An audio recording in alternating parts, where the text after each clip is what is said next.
It's been nearly a decade since Superstorm Sandy, and Con Edison says its infrastructure is now more resilient. They remember Sandy's floodwaters overwhelmed substations, knocking out power to hundreds of thousands of New Yorkers. New at 10 tonight, Justine Ray has more on Con Ed's billion-dollar investment. This looks like explosions. It's Hurricane Sandy floodwaters wreaking havoc on Con Edison's East 13th Street substation, October 29th, 2012. The saltwater's incursion and destruction of transformers left 223,000 Con Ed customers without power, and Manhattan south of Midtown in the dark. This substation flooded significantly. The East River is just across the way, and effectively the East River came in. This video shows a water raft rescue to save some Con Edison workers. These workers brought their colleagues to safety. I was a little scared. I was like, what am I getting myself into?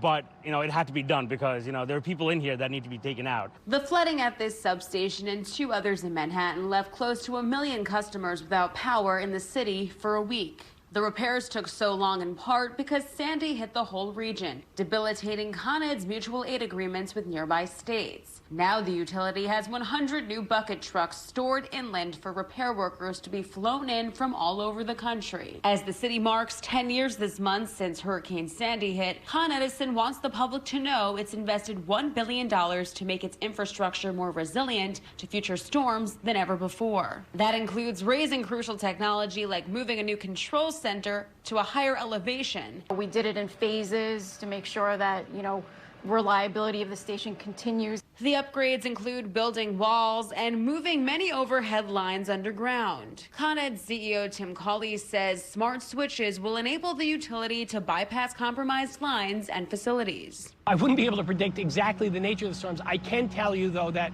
the resiliency that we've addressed and are building into our system in real time will make our systems withstand much more than it has in the past. And even though scientists say climate change will bring more severe storms more frequently, scenes like this are less likely to occur because Con Ed has also installed submersible transformers that can operate under a deluge of salty water and keep powering the city.